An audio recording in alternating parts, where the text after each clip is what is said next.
What's up, everybody? Welcome to another episode of TK's Brew. I'm your host, DJ Kino. We got our co-host, Tom, right here. What's up, guys? I'm back in the building. And we got Austin's finest, DJ Kewl Kris, the Silver Fox himself. What's good, man? What's good? I'm dead. Yes. Well, again, thanks for being on the podcast. Right on. Thank you for having me, man. Definitely, man. I'm going to get through this one, too. I recently just got hit in the head with the golf ball. So I was going to say that. Yeah. So I'm still a little Typical loopy. Josh. Got a concussion right now. No big deal. What? Sorry, goodies. We couldn't do a interview. The man told me go to the ER, and I was like, you probably should. That's wild, man. What are the chances, right? I know. First time playing golf, and I get knocked in the side of the head by some dumbass kid, literally. So wear a helmet, guys. But let's talk. Yeah, dude. We were talking about cars, and tell us. I know you're really into cars. What's your experience with that? I love cars, man. Like I said, I started driving at the age of 12 years old. Mm-hmm. About 12 years old, I was driving my mom's Riviera, and next thing you know, I was driving it from Austin to San Marcos, man. Fucking San Marcos, Austin, back and forth. Yeah. I was raised in San Marcos and in Austin growing up, and I mean, it's been wild. I love cars, man. First car I had was a Cavalier, then I had a pickup truck, and then I had a Camaro, had a RS, had a Z28. I've been into sports cars a lot, street racing and all kinds of stuff, man. Yeah. But now I try to slow it down now, man. I mean, it's you realize that you have family, you have people out there that you don't want to, So, but there's places to do it at, man. You can take it to the track, whatever. Have you ever been like racing? Like that underground shit? Yeah. That Fast and Furious Yeah. shit? Oh, For like money or? Yeah.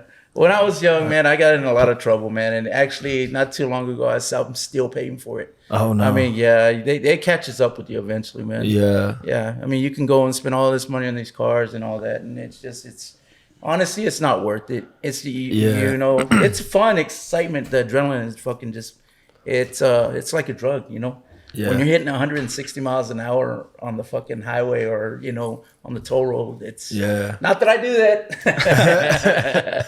Not that I do that, but it's exciting. Yeah. Are you a little bit of an adrenaline junkie? Yeah. Oh, man.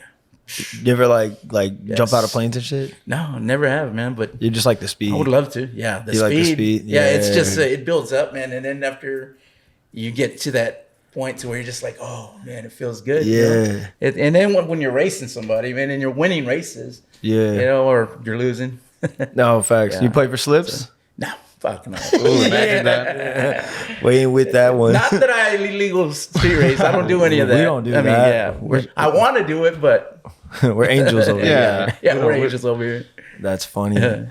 Oh, you were saying you started driving when you were 12 years old? 12 years old, man. Yeah. My dad, my dad actually, to his funny story, my dad actually woke me up one time, dude. I just talked to my sister about this the other day, and he woke me up, and it's a crazy story, man. My dad was a little bit of a drinker as well. And he woke me up in the middle of the night, dude. Him and mom were arguing. They were arguing, and he wakes me up, knocks on my door. He's like, hey, get up. I'm like fucking freaking out. I'm like, why? Right before he knocked on my door, dude, I was just getting fucking introduced into, drugs here and there. I don't do a lot of drugs now, nothing like that, but we experiment back in the days, with touching acid or smoking some weed or something. You're young and you're doing just crazy shit. Well, what time period is this? This is, man, couldn't even really tell you, man. Yeah. But I was about maybe 11 years old, 12. That's crazy, you get introduced to it. It's not a good age to do any of that, but yeah. I mean, you try stuff as a kid, stuff like that. And then my dad's like, get up, we're going. I had just popped the fucking tab of acid. Oh, Lord. At 11? Yes, dude. Jesus. Around that age. So check it out. My dad's knocking on the door. It gets me. Let's go. I'm like, no, Dad, I don't want to go. He's all mad. They had just fought him and mom. Yeah. And he's like, let's go. Hop in the truck. I'm like, let's go. Fuck it. Let's go. He goes, you're driving.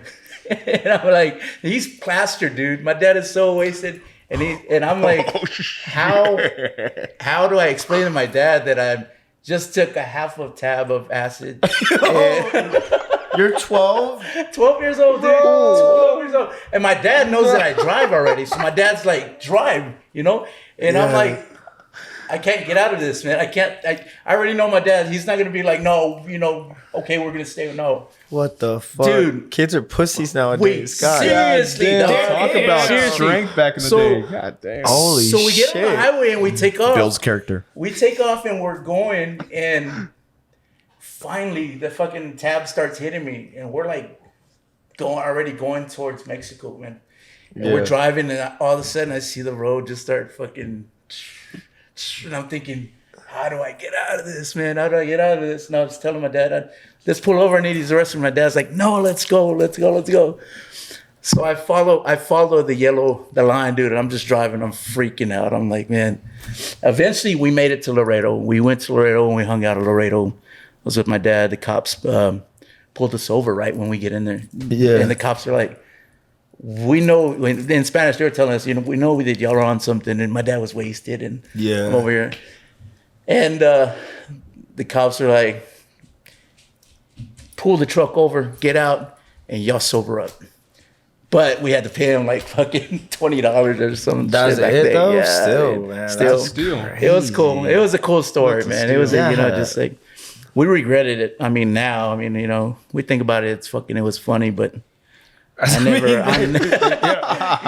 you can't just take shit and then think that, you're going to enjoy your high. Hell no. You never know when something's going to happen, man. So, it was a learning experience, man. But I have a crazy story about that too, but I think my parents watch this. I'm gonna hold off on that one for later. Now they know that they're gonna ask you watch.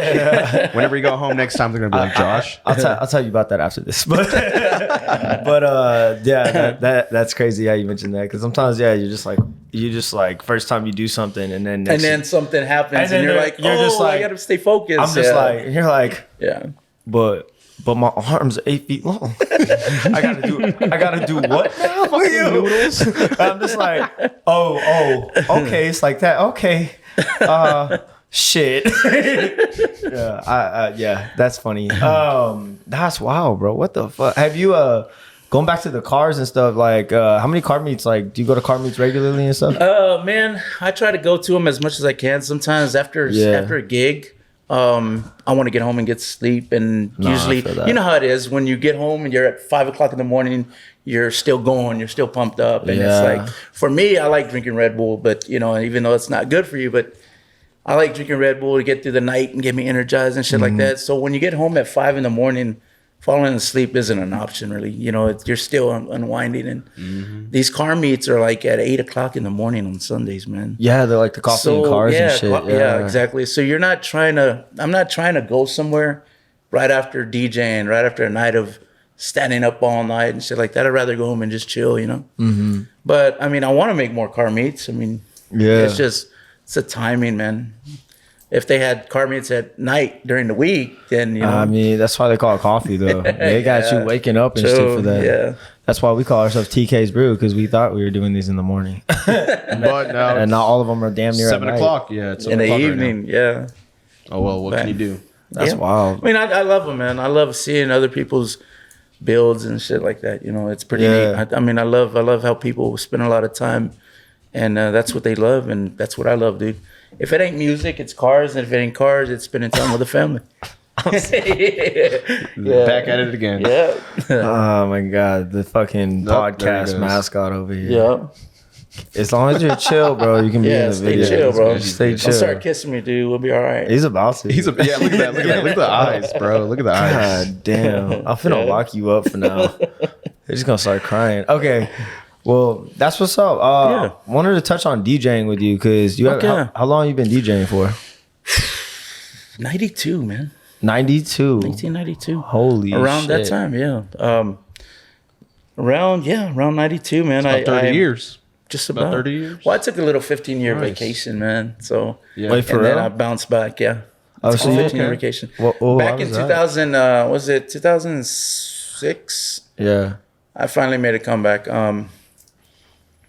I had just took a different route, man. I stopped DJing, and when I was about 15 to 16, somewhere around there, I stopped DJing because I wanted to be a dad. Had a child at a young age, and rather be there for my child. Instead of being always DJing and shit like that. But So I did that, and so I didn't realize how easy it was to come back in the game with technology the way it is now. Yeah. You know, I thought after I lost all my fucking record collection that I would never be able to catch up on music and shit like that. But now, you know, you have technology where everything's just fucking online. You can find it, any song you want in the world. It's like, I got it, you know what I mean? So had I known that, how easy it was when MP3 started coming out, I mean, I would have jumped on it. I would have been back a whole, you know, much more sooner. But I, you know, still came back, made a return, man, and started, you know, shout out to people that really helped me out, like Duty Q and stuff like that. Cool dudes out there, man. You know, guys, there's guys out there that we don't really talk to because they're busy and we're busy and shit like that. But, you know, you got to remember the guys that actually help you out come up because, like I said, had I known how easy it was to come, I would have made a return a long time ago, you know. And shit, you were one of the people that helped me come up. I remember that. That's right, dude. Yeah, brought me my first gig on 6th Street. Yeah, badass. Ever dude. at Cheers. I remember that. Yeah, hell yeah. You know, I try to do that, man. I try to bring up people. Yeah. When I was young, people like Martina Hitman, rest in peace. You know, he helped me get into the whole DJing scene, into the whole teen dances and shit like that. And you know, you got to remember shit like that, man. You got to remember how you were once at that age to where you wanted to be that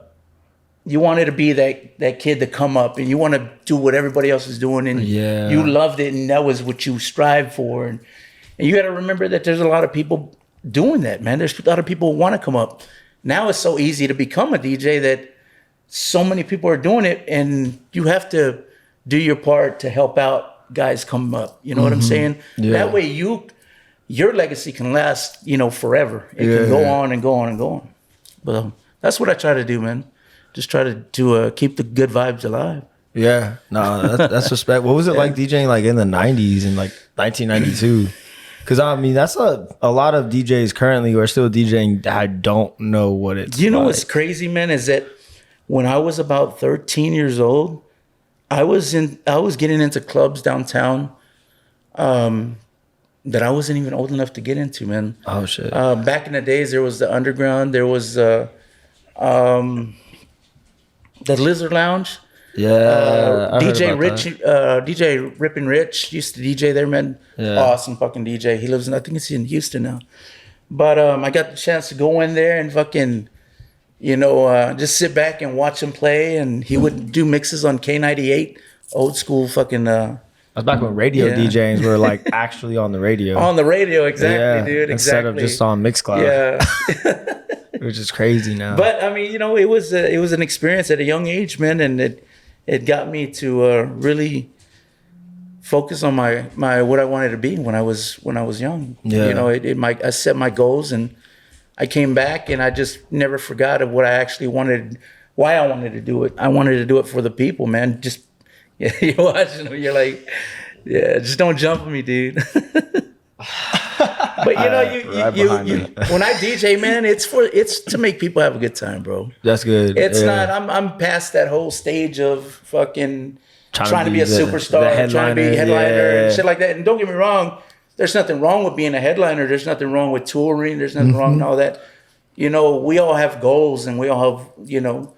But I mean, I've already done a lot, bro. You know what I mean? I've done a lot, and I've done within the amount of time that I've came back. I've done a lot, and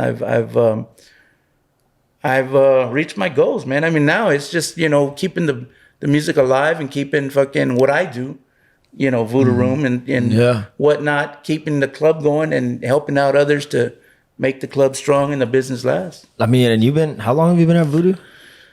Going on 10 years in August, That's bro. Crazy. And that's lit. Ancient years when it comes to the industry. It is. It's like, you know what I mean? That's because clubs these days, man, they'll last for maybe like 3 or 4 years. Some not even 3 months. Right. I've seen it. And then they'll change the name or they'll change the owners or, you know, other companies will come in and buy.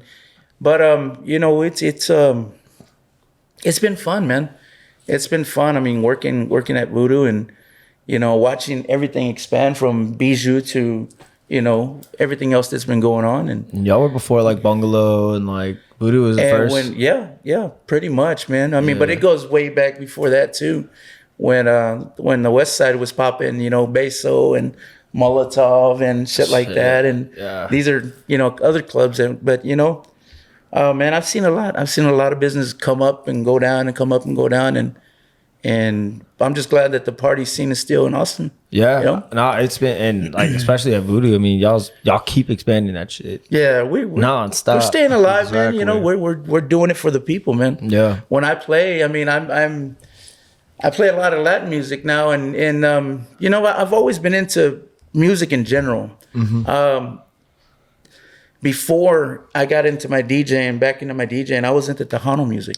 A lot of Tejano music, bro. Like, that's what I was raised on. I was raised on fucking Tejano music. My mom and dad would listen to Little Joe and that's old school shit. You know what I mean? I'm talking like old school Tejano music. You're full Hispanic, right? Yeah, full blooded. Why do you I look just look white, so bro. white? Yeah, that's a good question. You like Are you that? from the like more southern part? Is your family more from like the southern part of Mexico? You know what, man? I couldn't even tell you that, dude. My mom, more Spanish? My mom used to say, I used to ask my mom, "So, mom, who are you messing around with?" I came out white. Was it the lechero? Was it? We joke about that shit. Has anyone ever said you look like the Mexican Ed Sheeran? Mexican, what? Ed Sheeran. It's got to be the glasses, bro. It's got to be the glasses. It's the red. It's the red. Yeah. It's the red. Yeah. I don't know, man. I really couldn't fucking tell you. I mean, I just That's cool, though. It's been fun because the most part I have fun with now, honestly, dude, and it feels good, is that when people come and see me play, they'll see me play Latin music, and they'll see me playing cumbias. When they walk in the club, they see me and they're like, ¿Quién es ese Julio? You know what I mean? ¿Quién es el güero? Or just like, nah, he ain't playing Latino music and shit like that. And I love it that I can actually give them a chance to hang out and me show them that, hey, man, I can have you dancing within fucking the next 2 hours if you just relax. Don't worry about how I look and who I am. But they do though. They seriously. You go through it look too. at Yes, me. yes. Well, I am white. Yes. I'm half white, half Mexican. But I mean, it's the same thing. Like a lot of people are look at me and like, who's this white boy? Yeah. Right? I've said this on this podcast too. Like they're like, and then I have them dancing nonstop to a bunch of music Right. where they didn't expect me to play. At the end of the night, they're coming up to you, hey, great set, bro. Like badass, like you killed it, and shit like that. Like they're surprised. And then you're like, yeah, man. But at the beginning, I could tell that they were just looking at you was like, judging. judging you, man. You Always. never judge a book by its cover, But bro. Never judge a book by I its will cover. say this: the people who judge you are the ones listening harder. Seriously. Because think if you were just some regular like Mexican looking dude, you came in there, played that, they're like, oh, I expected this shit. Right. But then right. you got that little bit of surprise because I feel like that does help. The surprise element does help. It does help I mean, us. back in the days, bro, I used to be a Tejano dancer.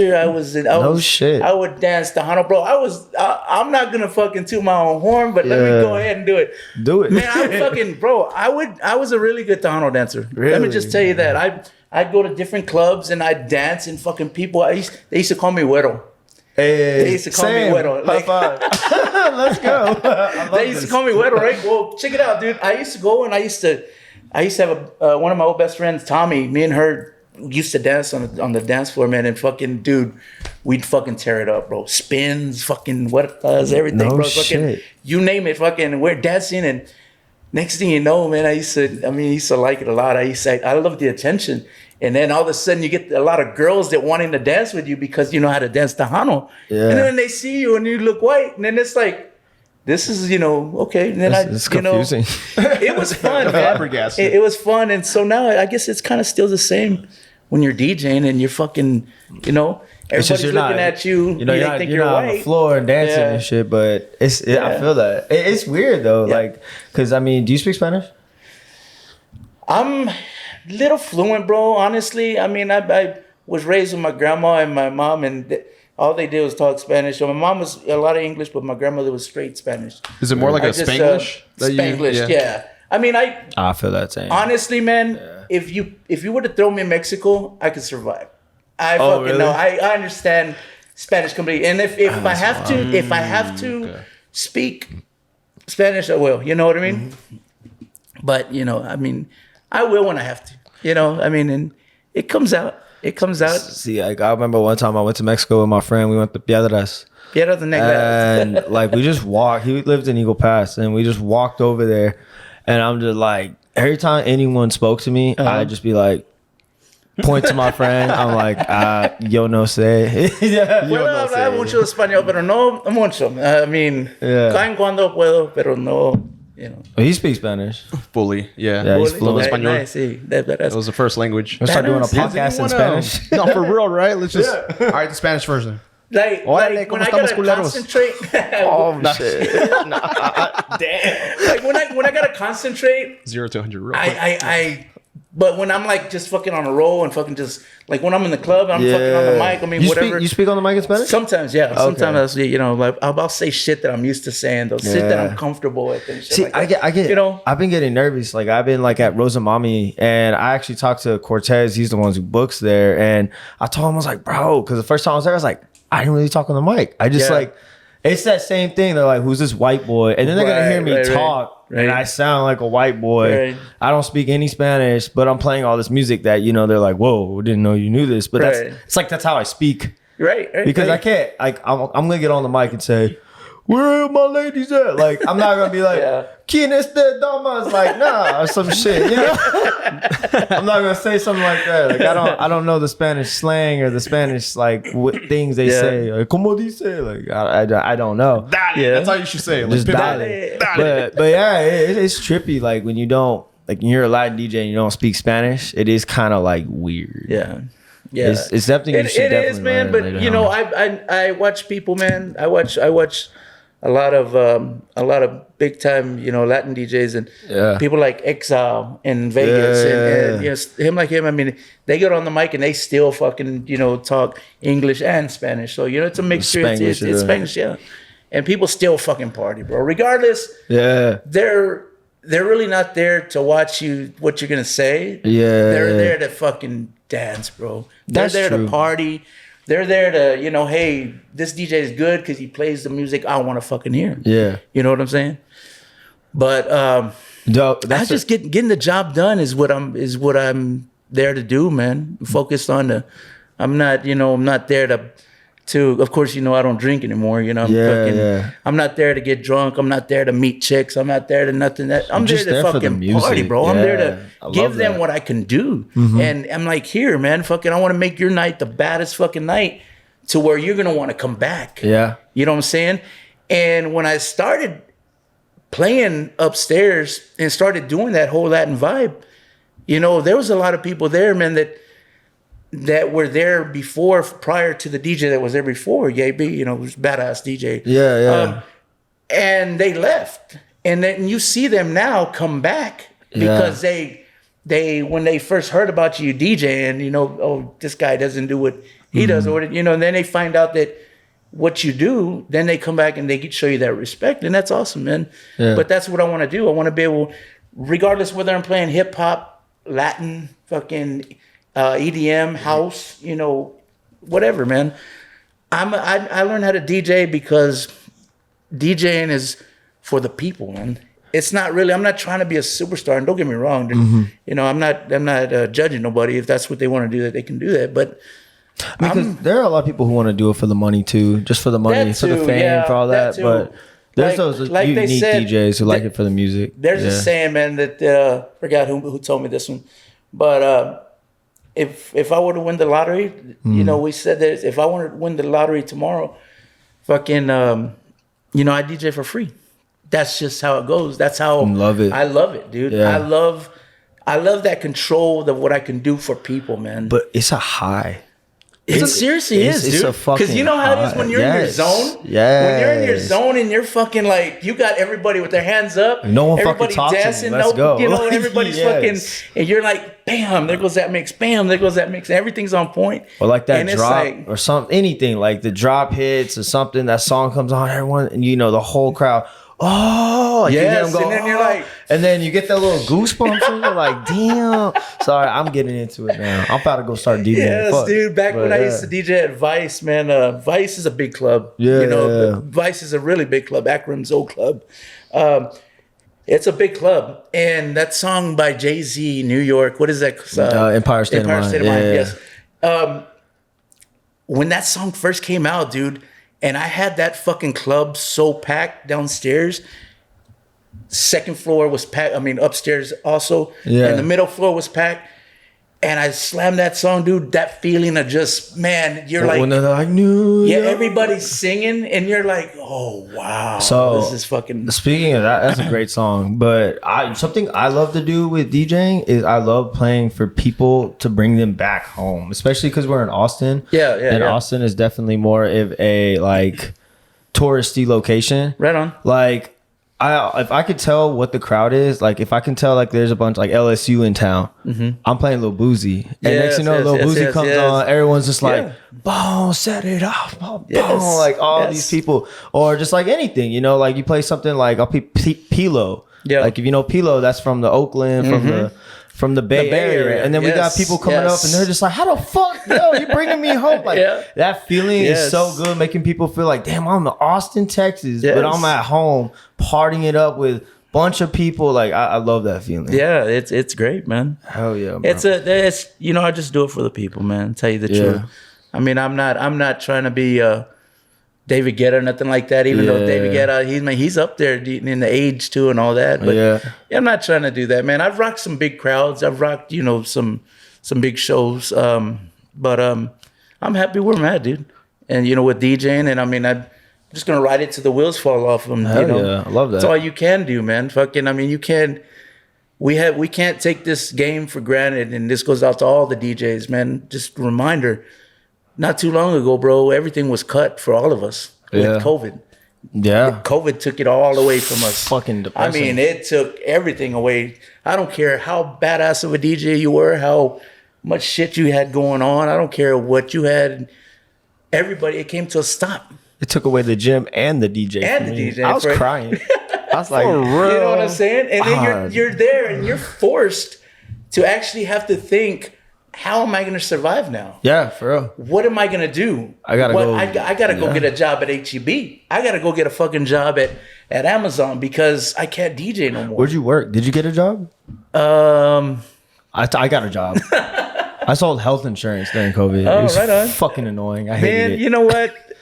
I did. I got by. You got by. He found a way. You got. You're here. You're eight. You were good. That's right. You had a roof over your head. That's right. I had a roof over my head. You know, the bills got paid. You know, I mean, I've been blessed, bro. That's good, bro. Yeah. I wanted to touch base with like the DJing too, because I wanted to figure out like what got you in the very, very beginning. Like what made you want to just like say, I want to do this?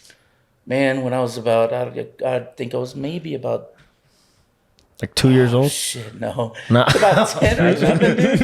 I want to say about 10 or 11. I had a friend from New Braunfels named Kenny Longoria. Okay. And he was a DJ, and he, you know, did these house parties here and there, and rest in peace, Kenny. But I would hang out with him. He'd come to my grandma's house, and he'd pick me up, and I'd drive around in the truck with him, and he'd go to his gigs, and he had a setup in his house, man. Technic 1200, which is an old little realistic mixer, and fucking little 4-track reel-to-reel. Yeah. I mean, he was fucking, dude, he'd get on there and he'd do some power mixes with vinyl, straight vinyl, dude. And I'm sitting there like, what the? Wow, like fucking, he's going off and cutting it up, and he's like really scratching, bro, and cutting it up. And I'm like, wow, that's what I want to learn. I want to do. I want to do this. And his house had records everywhere, bro. I mean, like, you know, you see these videos with these guys' records in the back. This dude had records like in his living room, his bedrooms. I mean, I don't know how he found, you know, half of the stuff he played, but I saw that, man, and I said, you know what?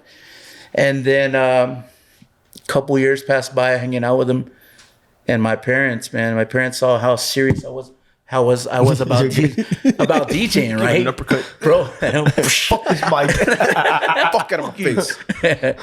And my parents, dude, bought me a pair of Technique 1200s. That's a fucking. About- that's about- every goddamn about DJ's 12 dream. About 12 years Yeah. old, bro. I owned a pair. That's wild. I mean, they saw how serious Yeah. I was and how much I loved it. Dude, I had a little back room back in my grandma's house in San Marcos, and I had a cheap ass little belt driven fucking turntables from Radio Shack and from a pawn shop. And, you know, I had a stack of records in the walls, and they saw that I was serious into it, man. So you're from San Marcos?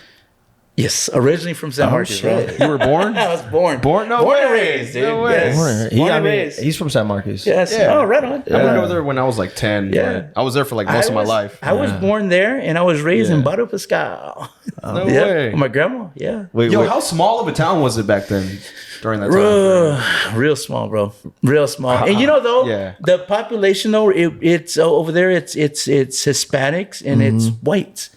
It's College I mean, too, yeah, the yeah. majority of it. You know what I'm saying? The college, but it's always been a big Hispanic environment, The man. locals and, are definitely more Hispanic. Yeah. It's a lot of Hispanics. Yeah. How, just quick question. How was the square? Huh? How was the square? Man? Yeah, that's good. Yep. So check it out. This is another I know thing. you- I know you, Martin, the Hitman, rest in peace, man. He had a gig there. I mean, we started off from DJing at the coast, man, downtown San Marcos, right there by Barrio Pascal. The little skating ring they had. We started doing gigs there, but when we started hanging around, me and Martin, he had a gig lined up to play on the square, which is 1883. Now it's called, oh man, what is it called? Is it rooftop? It's on the rooftop. It's on the Veranda? corner. Veranda? Veranda, yes, veranda. No A shit. long time ago, there was a club there called 1883, and it was his Really? first gig that Martin lined up to play there. And I was Yeah. gonna play with him and stuff like that, but he backed out on the gig, and so he said, "You do it." And it was my first gig ever not that I ever DJ'd at, but I did on my own, where I actually collected money, and they So paid me you- $200, and I did a teen dance, bro.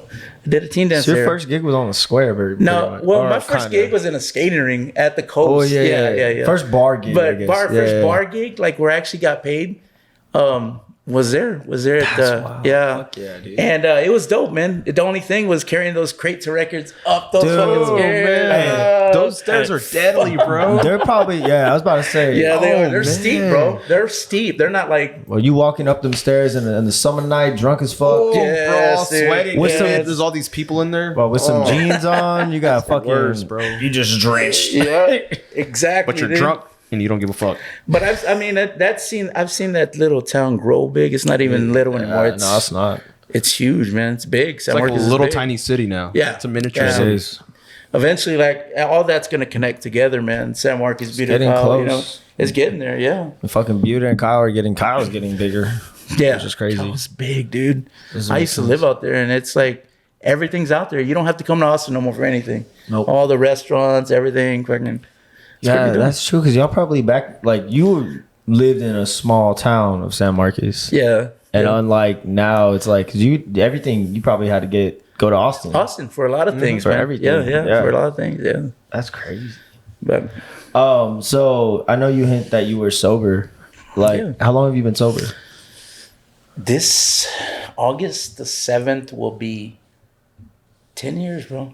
10 years without a drop of alcohol. Without a drop. Fuck, that is impressive. Yeah. That's 10 good, years, dude. man. That 10 is years. impressive.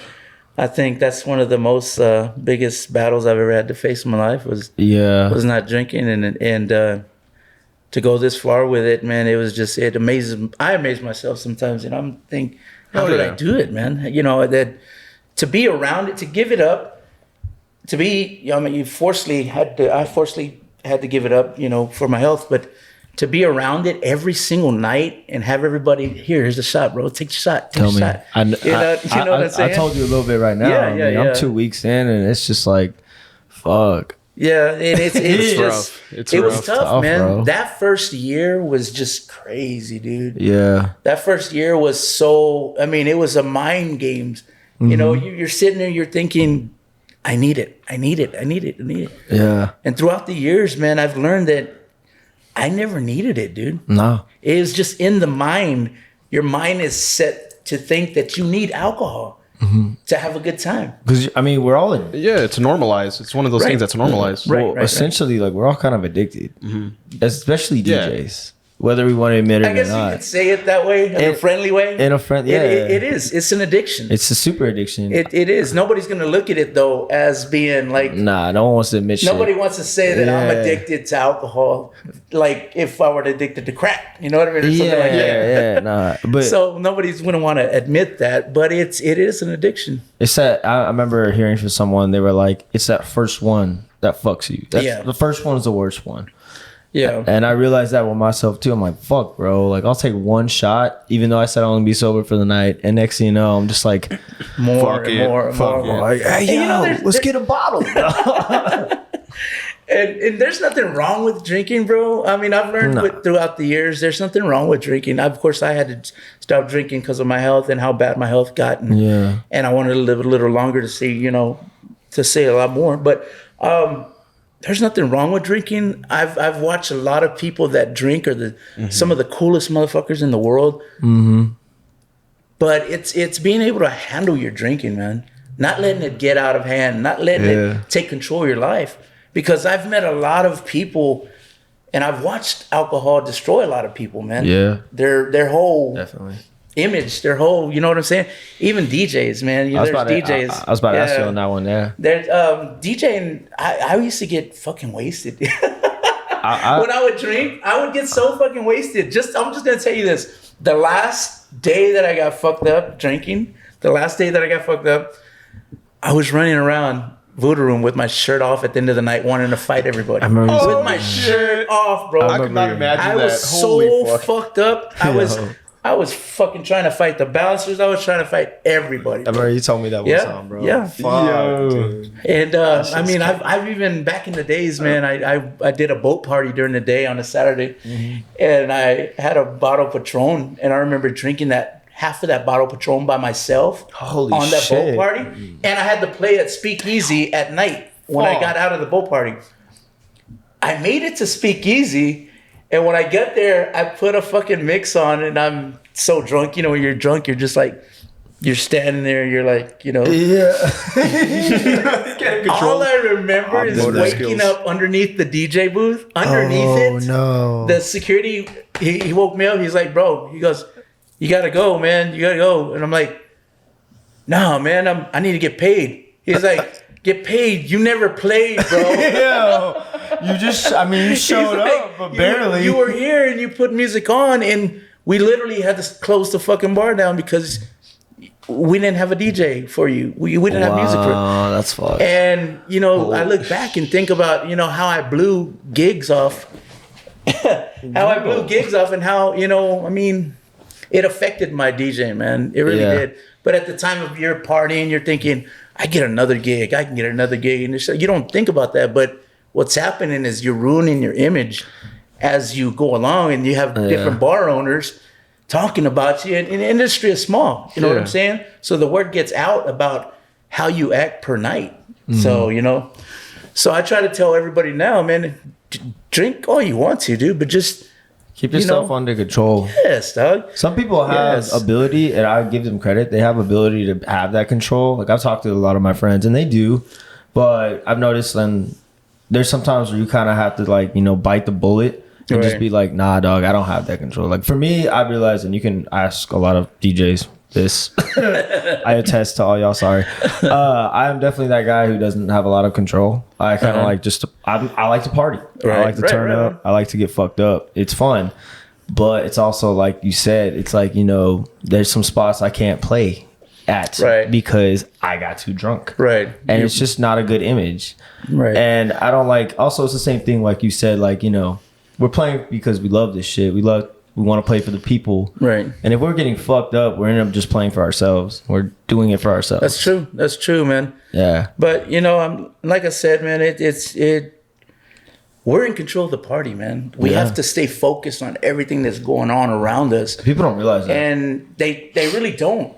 We have to watch how the crowd's moving, if people are leaving, if how you're acting, how you're fucking acting towards people, and there's a lot of people that come up there and be like, dude's a dick, man. He didn't want to talk to me because he's DJing. Yeah. It's like, we're not being dicks, man. It's like, we have a job to do too. You have to remember, we're only in a track for maybe 2.5 minutes, 3 minutes. Maybe less. And then we're off to another track. And then we're off to another track. And it's like, we don't really have time to stop there and have conversations with you, man, while you're, hey, man, what you want to tell us? So we're not being rude, man. We just have a job to do, Yeah. A lot of people don't understand that, though. But, keeping the party going, man, and keeping the crowd fucking pumped for 3 or 4 hours straight is something that, some DJs are really good at, and some other DJs aren't. I mean, I'm not talking mess about anybody. I'm just saying, that you have to stay focused on your crowd.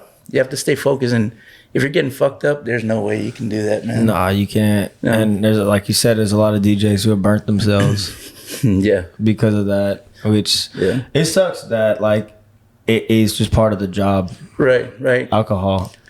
Right, but even DJ Craze, man, said it one time about how you should just stay sober. Not completely sober, but don't get fucked up in your gigs, man. It's not worth it. It's not, your image, and then the venue that you're at, they got to protect their image too. They don't want to be known as they got fucking wasted DJs fucking working for them and not give a fuck about their crowd and shit like that, But some guys can handle it. Some guys can fucking get plastered, and it's like still, Yeah, I've seen some DJs where they're just like chug a whole damn bottle and they're just like out there just like, like nothing. I'm just like, how the fuck? Nothing. But eventually that shit catches up to you, man. Doing those bottles and shit like that, man. It's like, their liver can only handle so much, and that's where it came in for me. Yeah. My liver just started fucking up, and you're only given one liver, bro. After that, you're done. I mean, yeah. You better hope that you can get that liver transplant, because if you can, Are you good now? Like your I'm health? good now. Yeah, Your health's I'm good been now. good. Yeah. It's just not worth me going back, because I mean, you're killing your liver little by little by little by little, and it shrinks eventually. And mine got so bad to where you don't want to keep destroying your liver, because once it's gone, dude. Yeah, that's it. And a lot of guys. I started drinking when I was 12, man. God damn, you did so much shit when you were 12. At 12, yes, dude. A hardcore 12-year-old. I was. That's crazy, bro. Yes. I was drinking. I mean, I never drink and drive, but I was driving, and I'm not proud of it. Yeah. I'm not proud of it, but you sometimes you're just raised like that to where, you're on the wild side and shit like that. Yeah. But you live and learn, man. You live and learn, and there comes a time in life where it's a wake-up call. And that's what happened to me. Yeah. I ended up in the hospital that next day after I was running around the club with my shirt, without my shirt, wanting to fight. Minor stroke, everything else, dude, just fucking everything started happening to me. Yeah. Yeah. That's crazy, dude. My diabetes, fucking high blood pressure, it all came at once. And then there was a time when you just got to be like, hey, that's it. Sometimes you need that wake-up call, though. Everybody needs that wake-up call, bro. Yes. Everybody needs that wake-up call. Whether times are really bad or they're not that bad, everybody needs that wake-up call. They have to come back down to reality and remember that you're here for a reason, bro. No, you're not here just to fuck it off and fucking party and all that. And die young. You don't want to die young. Yes, you don't. Like, you only get one chance, and there's so much in this world that you could do or see, especially as a DJ. Like we've given a talent. It's and a talent. opportunity. It's a blessing, dude. Yeah. It's a true blessing. Not everybody can DJ, dog. Nah. Not. I don't care how everybody wants to. I don't care how many fucking videos you look at on YouTube, how much training classes you can. There's more to it, dude. There's more to it. Not everybody can do that. And a lot of us, man, we're blessed, dude. Yeah. We really are. I mean, you have to look at it that way. Thank you guys for tuning in. The rest of the podcast will be on Spotify, Apple Music, and wherever you guys get your podcast from. Please don't forget to like and subscribe. Keep tuning in. We'll have episodes out every Monday and Wednesday. Thank you guys.